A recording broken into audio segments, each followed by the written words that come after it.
could you just... No, okay, all right, okay. And then next here. All right, go for it. My name is Art Heesterman. Would you be so good as to apologize for calling me an astrologist? I do consider myself an economist, and the book we have on the table there contains some basic criticism of some of the usual assumptions underlying regular economic analysis. Yep. I was particularly talking, I'll hold the body back to it. Respond, do you have 2 or 3 first? Let's do 2 or 3 first. And thank you very much for being short, brief, not for being short. You're not short. You're not short. That's not how we're going to reduce the consumption, I don't think. That's not how it's going to be done. Thank you for being brief. Can we keep it? Yeah, so here. Yeah, quick one. And then you, Martin. You described all the necessity of certain category of the population reducing emissions. What about the rebound effects, though, of that? Can you just say something about that? And one more. I just wanted to ask, you focus very much on individuals, and I wanted to ask what your opinion may be on more collective responses. I mean, it strikes me that the protest, for instance, in Istanbul in Taksim Square began with a response around parks and green, and had become much more wider questions, and I wondered how you saw that fitting in. Yeah. Okay, right, firstly, apologies. I'm talking about a particular group of economists. They're the market marginal economic economists. There are lots of other colleagues I have who are ecological economists, or there's a whole array of economists out there, and they take quite a different approach. But even the market economists have a small niche job to play somewhere. Basically, the reason I'm concerned about economists being involved is they're talking about changes that are large, and they're using theories that talk about changes that are small. So it's like using Newton mechanics to understand quantum mechanics. You wouldn't do that in physics. So why are we doing it in economics? But overall, I apologise, and I apologise to all economists. The marginal ones have a very small role to play, but they completely dominate economic thinking in government and actually in many universities as well. On the second point on rebound, that is really important. In fact, you can talk to the economists about that. There's been a lot of good work done by Steve Saul at the University of Sussex on rebound. It's a real big issue. The Sussex work has broadly shown about 30% of the energy saving comes back in rebound. Other people argue it's as high as 100%. So you can't have, even if you have energy efficiency, there's no point having energy efficiency without another policy that compensates for the rebound. So if people can save energy, save money on being more efficient, they'll spend it on a jet ski or a holiday or something. So you have to have some other policy that compensates for that, and there are lots of things you can do. But I don't think the price of energy should go down for those of us like me who can afford it, and I think we should be more efficient, and the price of energy should go up. And then we just pay the same price for our services. So you have to have a policy that compensates for the rebound. It's a really important issue. A lot has been written on about it, and I'd recommend Steve Saul at University of Sussex. And the final one, collective. Yeah, I couldn't agree with you more, but I think we have to be fair on climate change. We haven't got a clue how to solve this problem. Now, whether it's going to come from one individual somewhere triggering something, or whether it's going to come from some great benevolent dictator passing things down, I don't know. I think we all need to try, as individuals and our families, our friends and our companies, as ad hoc institutions that are emerging out some of the sort of Arab Spring things, or maybe emerging in Turkey. Or it could also be that governments can engage in that as well. We need to seed everything we possibly can, and then we'll look for where the flowers start to sort of come forth, and then try to fertilise them and look after them when they do come forward. But I'm not saying that it's not all about the individual. It's about us all trying at every single level, as individuals, right up to the biggest collectives, even the UN, everything at that level. Okay, thanks. We'll take you here, followed by yourself here, and then right at the back. Sorry, yes, right at the back. And then we'll see where we're up to, guys. So I was going to ask about some recent remarks by another climatologist, Miles Allen, who's been writing in the Daily Mail and then recently in the Guardian about how carbon capture and storage is going to help us meet our high carbon budgets. Okay, yeah. Who wants it here? This lady here. Bibina Histerman. There's one thing which you didn't mention, Karen, that's eating less meat. Thank you for being... Which we can all do. Yeah. So that was, the one thing that wasn't mentioned was eating less meat. And at the back... Hi, I thought that was an absolutely incredible presentation, and it's going to merit considerable analysis and stuff. But I'd like to take you to task on 2 points you made. Early on in an early sentence, you said that 2 degrees Celsius temperature rise may bring benefits to the UK and Russia. Now, yeah. that's going to be wiped out by weather volatility that we're already experiencing. So, I mean, that you can't really predict any potential benefits at all. Secondly, you made a very casual aside about biofuels as a renewable energy and a potential help. And I hope you stay around later because I'm going to make a very brief presentation about biofuels that I think will clarify that mistake. Right. Okay, Karen, do you mind if I take a couple more? No, Is that okay? no. So, the young man there, yep. Yes, yourself, yes. Actually, lady sort of beat me to it. I was going to mention the meat issue, but I was doing a thesis actually looking at biofuel impacts, and I found that livestock, and apparently there's 60 billion livestock now in the world, including all sorts of livestock, and they're obviously breathing out a lot of CO2, as well as the methane. But if you count the deforestation for growing soya to feed them and for grazing, I've had that far more of an impact than transport in total.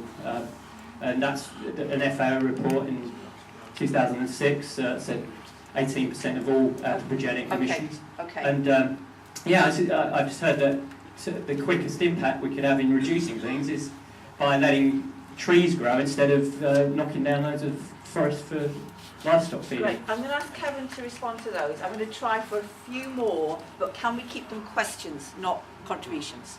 Right, Miles Allen. I have a lot of time for Miles. He's an excellent scientist. He's not an engineer. And I think I've said these sort of things to him directly. A lot of scientists think that engineering is something you take out of the science textbook and produce in reality. As an engineer, it's actually built rigs and worked on ships. That's not how it works. Carbon capture and storage, there are no big plants around the world. The largest one, I think, is 0.5 gigawatt. And the big power stations are at least 1 gigawatt. So even if you can put it in place, you can't absorb all the CO2. So at the moment, we have no demonstrable big plants that have run for any period of time. And even if you can put them in place, the best estimate for gas carbon capture storage is 80 grams of carbon dioxide per kilowatt hour generated. And if you do the maths on that, because a lot of scientists assume it captures all of it, it doesn't. That's the best you're going to get, is about 80 grams. So you still get quite a lot of emissions from it, compared to, say, nuclear renewables, which are probably in the, if they're well done, they're probably in the 15 grams or lower carbon. So CCS, even if it works, will not be enough for the West. But we do need to pursue it. But it's completely wrong if you think that will solve the problem. We won't be able to put it in place fast enough. And a lot of people object to the pipelines going through their communities as well.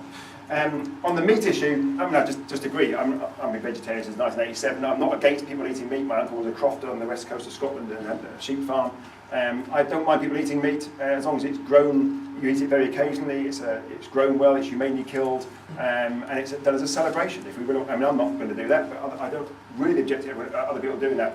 Having a little bit of meat, it's the level. Like most things in life, it's the scale. Meat is a huge issue. I wouldn't say it's necessarily more than transport. It depends how you do those sums. But meat is a big issue. The deforestation is a big issue. The food that goes into it is a big issue. And I think it's roughly right, and some other people will know better than me, that it's somewhere between 7 and 13 times the amount of land that's required to generate the equivalent number of calories from meat compared to generating those calories from some other form of vegetable or arable crop. So yes, I think interject here.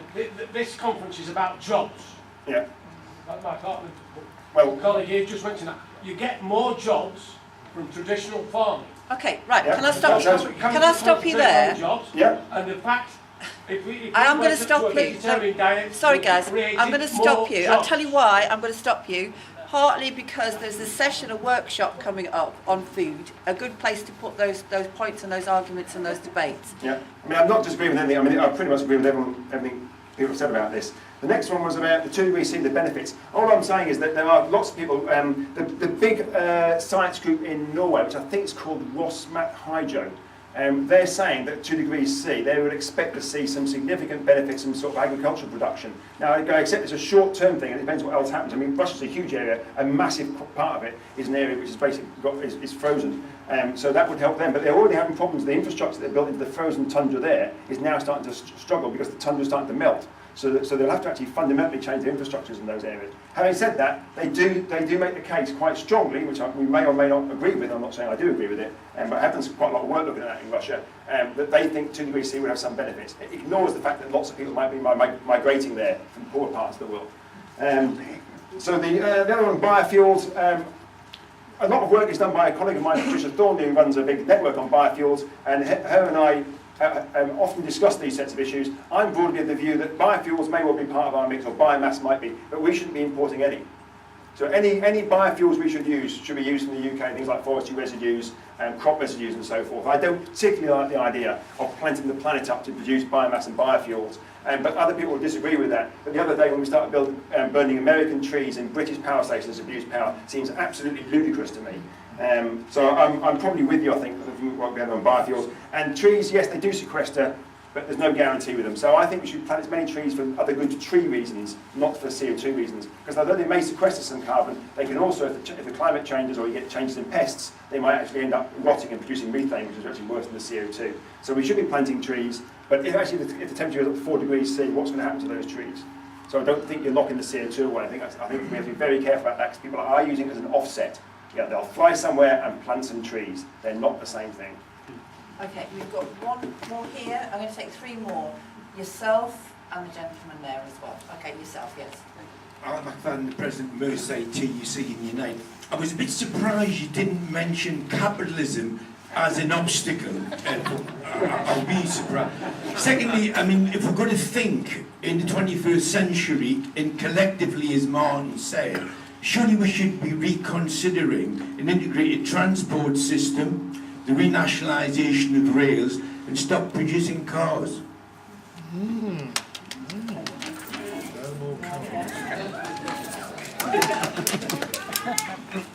support there. Thank you. Kevin, I missed most of your presentation, but I did catch the tail end. I'm not of the view that economics is actually a science, even though I've got a master's in it. But I suspect you're the same view. Right. But I was interested in your comments about the printing of money, the quantitative easing. As you rightly said, there have been something like 300 odd billion printed, ostensibly to maintain demand in the economy. I'm just wondering, I feel we've come to a point where we've got to ask ourselves whether growth models are the best way of going forward, or do we deal with what we've got on our plate? Because I think this is what some people are suggesting around here, changing our eating habits and the way we move around. I think that's where we need some direction from people like yourselves. Okay, let's take these 2, and then we will have to finish there, I'm afraid, and then just... Kevin, could you comment, please, on the potential of solar radiation management to cool the planet?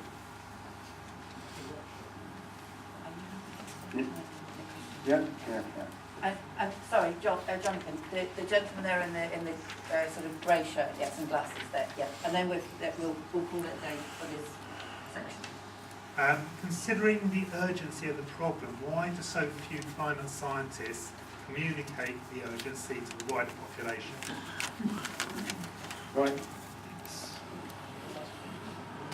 Right, if I forget any of these, just remind me. Capitalism, integrated transport, and stop producing cars. I think I stray quite a long way from my academic framing of my research. I'm not sure I should go quite that far. You may have those views, and I may have them, but I'll have to stay relatively quiet on them one way or another. Certainly, I think we are saying we've got to question some of the models that we have. Integrated transport, I mean, we've been talking about it for years, and no one, I think, would disagree. That's a not sensible thing to have. Stop producing cars.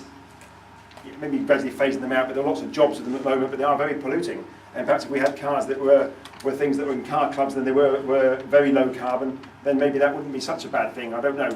I'm uncertain as to in the rural environment whether public transport is the best way forward. I think it depends on where you live in the rural environment. Certainly where my uncle lives in the west coast of Scotland, it wouldn't be wise to have a bus, because there'd be no one at the bus stop. So the one, the economy, I'm not sure I fully understood the QE, the point of easing, is that the right way to go? No, I don't think. I think it's a complete mistake. But I think the whole framing of the economy it has been from an economic perspective incorrect. I mean, there's a whole set of other stuff around this. I take this view that economics comes from the Greek word oikonomia, which was stewardship of the household. And to me, that is the way we should be thinking about economics today. The modern form of economics comes from the Greek word pragmatistics, which is the making of money. And actually, I think if we went back to stewardship of the household, that form of economics is the sort of economics which actually is embedded in a lot of ecological economics. That's the sort of economics that I think would really help us now. So I'm talking to Manchester Council, we're doing a lot of work on steady state economics. Now, I quite like some of the stuff that came out of Herman Daly and others. Other people may say it's not quite appropriate, but I think we have to think very differently about the economic model. And the QE version, the version we've got now, it's defunct. It was evidently defunct before we used it. Solar radiation management. And for those of you who aren't aware what that is, that's basically reflecting the sunlight back out into space to stop it warming the planet. I use the analogy, it's a bit like if you've got gangrene and you put a plaster on it, that it's unlikely to be successful in the medium term because the gangrene will spread, but you won't see it for a little while. So the problem with solar radiation management is that firstly, who will use it? The people that can afford it. Where will they protect? I'm sure it won't be the poor and the people who haven't caused the problem. Secondly, whilst you've got solar radiation management, it allows you to keep putting the CO2 in the atmosphere, because you'll say, well, hey, the temperature's not going up. If you keep putting the carbon dioxide in the atmosphere, the oceans become more and more acidic. They're about half a pH point more acidic already. So you get more acidification in the oceans, and we don't know how that will play out with ecosystems. We shouldn't muck around with ecosystems we don't even understand.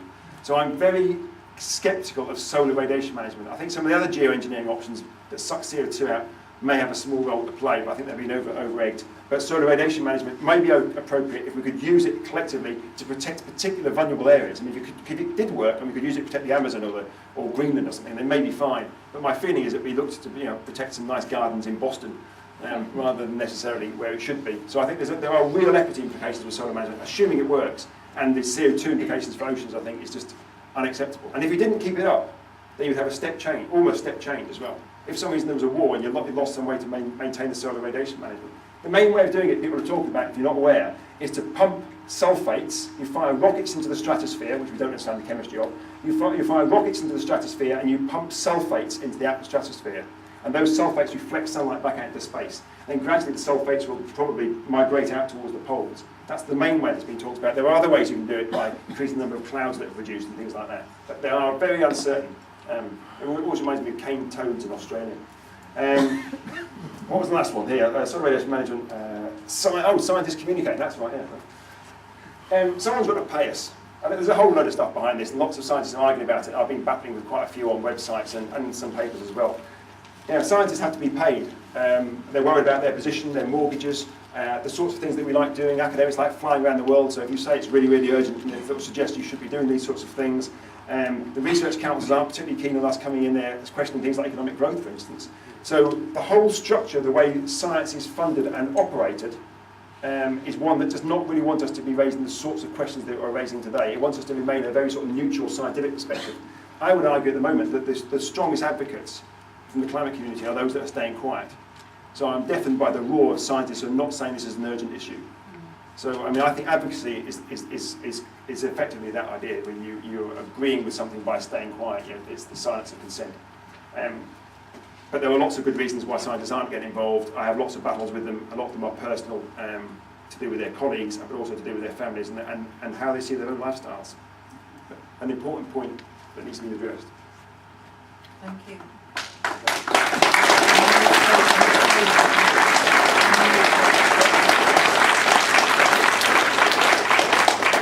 I feel genuinely gutted that we will have to close the session at this stage. I mean, I think it's fairly obvious, though, that we do have a climate scientist here who can communicate.